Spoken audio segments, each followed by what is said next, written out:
Gobyerno ng Pilipinas, mga sangkay tila baga naaalarma dahil sa papalapit na 2024 at may panganib nga bang darating sa ating bansa kung bakit ganun po sila mag-alala. Yan po ang ating pag-uusapan ngayon.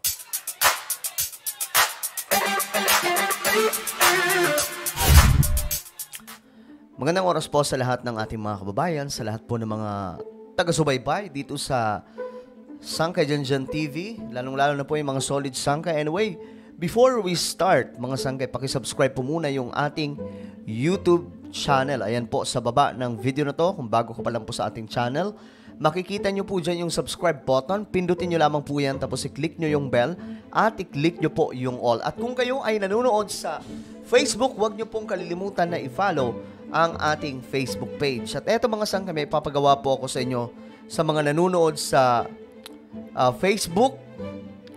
May makikita po kayong tatlong tuldok sa video na to. Ito mismong pinapanood nyo ngayon habang nagsasalita ako. I-check nyo mga sangkay, may makikita po kayong tatlong tuldok. Pindutin nyo po yan, then may lalabas po mga sangkay na show more. Ayan po yung show more na yan, pindutin nyo rin po. Sabayan nyo po ako habang ginagawa to. Then, i-click nyo po yung bell. Okay? Yan po yung bell mga sangkay, nasa taas lamang. I-click nyo yan, tapos i-click nyo po yung all. Okay? Ganun lamang po kasimple. So, ito mga sangkay, pag-usapan po natin itong paparating di umanong problema sa bansa by 2024 na naaalarma ang ating government. Ito mga sangkay, Marcos Jr. to form El Nino Task Force as Philippines braces for droughts in 2024. Ibig sabihin sa 2024, mga sangkay, mas matindi na po ang El Nino. Sa mga present, mga sangkay, mga nakaraang buwan na pag-usapan po natin itong patungkol sa pagpasok ng El Nino at kung kailan mas titindi, anong taon. At itong mga sangkay, mukhang ito na nga, nagkakatotoo na. At ito po ang ating presidente, nagwo-worry sa kalagayan ng ating bansa by 2024. At ayon po dito mga sangkay, magkakaroon umano sa problema o magkakaroon ng problema ng tubig ang ating bansa. Dahil po sa matinding tagtuyot. Because of El Nino. Marami po mga ilog, mga lawa, mga sangkay ang maaapektuhan nito. Ito, panoorin po natin ang balita tungkol dyan. Inabahang magka-krisis na naman sa tubig sa susunod na taon dahil sa El Nino. Kaya naman ngayon pa lang inaagapan na ito ng Metropolitan Water Works and Sewerage System. Nasa frontline ng balitang yan si Shaila Francisco. Sino bang hindi makakalimot sa pila-baldeng eksenang ito nung kasagsagan ng tag-init noong 2019? Remember mga sangkay, 2019 din, nangyari po ito. Kaya nga lang, ayon po sa report, mukhang mas malala po ito sa 2024. Dahil tumitindi po yung global warming. Higit 12 milyong Maynilad at Manila water customers ang nakaranas ng water crisis na nagsimula noong Marso. Pero lumala noong Hunyo hanggang katapusan ng taong iyon. El Nino rin noon, kaya sumadsad ang level ng tubig sa Angat Dam na siyang kinukuhanan ng supply ng tubig ng dalawang kumpanya ng tubig.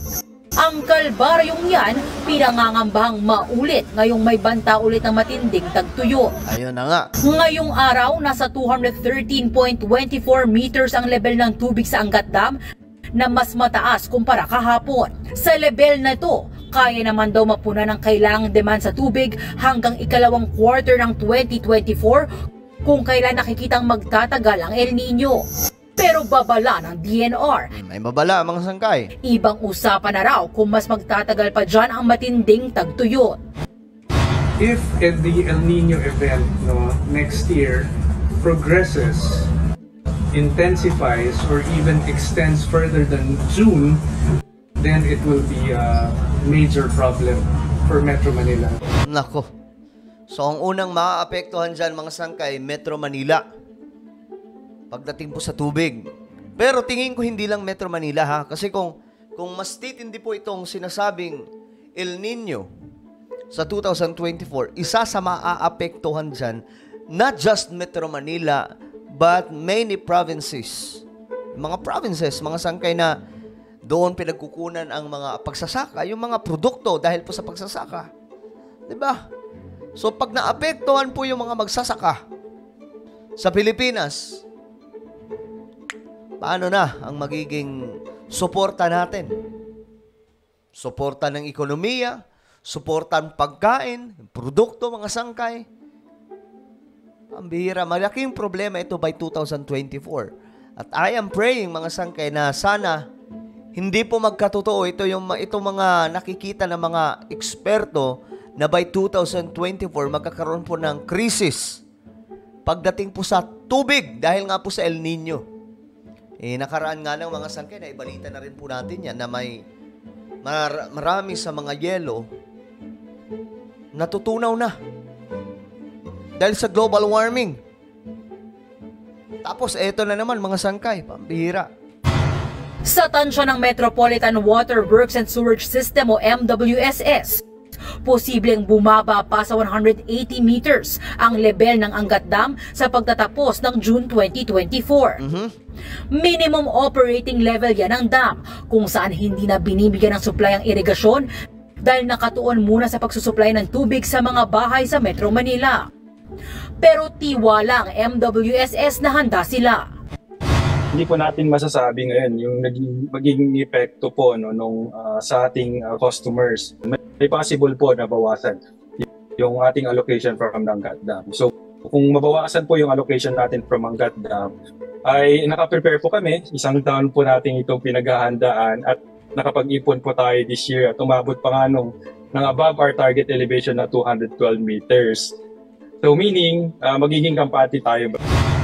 Git pa ng MWSS, may dagdag water sources ng itinayo ang Maynilad at Manila Water. Oy, saan kaya? Para di masyado umasa sa Angat Dam, kabilang dyan ang sa Laguna Lake, sa mga ilog sa Marikina at Cavite, at sa mga deep well at pagkumpri ng mga taga sa tubo. Okay, so yan na po yung kanilang paghahanda sa darating na 2024. Kasi yun po yung kanilang mga nakikita yung mga eksperto pagdating dyan. Advance po yan mag-isip, no? Kaya naman mga sangkay, naghahanda sila. Kaya nga lang, dahil abnormal ang panahon natin ngayon, hindi pa rin po talaga natin masabi kung gaano kalakas itong El Nino by 2024. Lampas 1 milyong customers ang tinatayang magbenepisyo sa bagong water sources bukod sa Angat Dam. Kaya mismong Maynilad at Manila Water na ang nagsabi, malabong maulit ang 2019 water crisis. Regardless of kung ano man yung So yan po yung kanilang preparation, no? Naniniwala din sila mga sangkay na dahil po sa kanilang paghahanda, hindi po mangyayari yung 2019 water crisis. But still, we have to pray for our country because we don't know gaano katindi yung magiging krisis sa tubig talaga. Tag-init mga sangkay kasi El Nino na nga, may global warming ka. Diyos mio marimar, paano na lang ang Pilipinas na ito? Magiging reduction na to, kailangan matapatan namin ng mga mitigating actions para po masiguro na walang interruption na mararanasan. Or kung magkakaroon man in extreme condition, ay pipilitin namin na sa gabi lang siya mangyayari. There are so many lessons learned, no, na kumbaga na para ma-prevent na maulit-ulit ito, no? Pero apela ng water concessionaire sa publiko, tumulong sa pagtitipid sa tubig. Okay, so yan po ang pinaghahandaan ngayon. Papalapit na po ang 2024. Ang bilis po ng panahon. At ito po yung nakita, and even our president ay naalarma rin. At ayon po sa kanya, mabubuo daw po siya ng El Nino Task Force. By 2024, hindi po magiging basta-basta po yan. Ayan o, President Ferdinand Marcos Jr. is set to revive Presidential Task Force that would focus on the Philippines' preparedness against the effects of El Nino, which is expected to hit the country in the first half of 2024.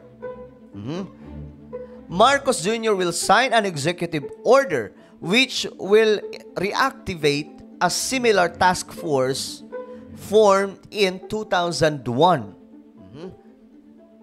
Sabi po dito, EO. Ito dapat mapaghandaan ng maaga at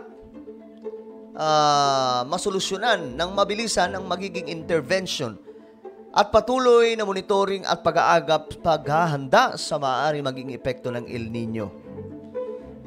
Talagang nag-aalala po. But what do you think, guys? Kasi sa ibang mga bansa ngayon, nagaganap na po talaga yung El Nino. Malala na po yung situation. So ano po ang inyong tingin na pwedeng gawin ng Pilipinas para po maging tayo, kumbaga makasurvive tayo sa El Nino na ito? Just comment down below. Now guys, I invite you.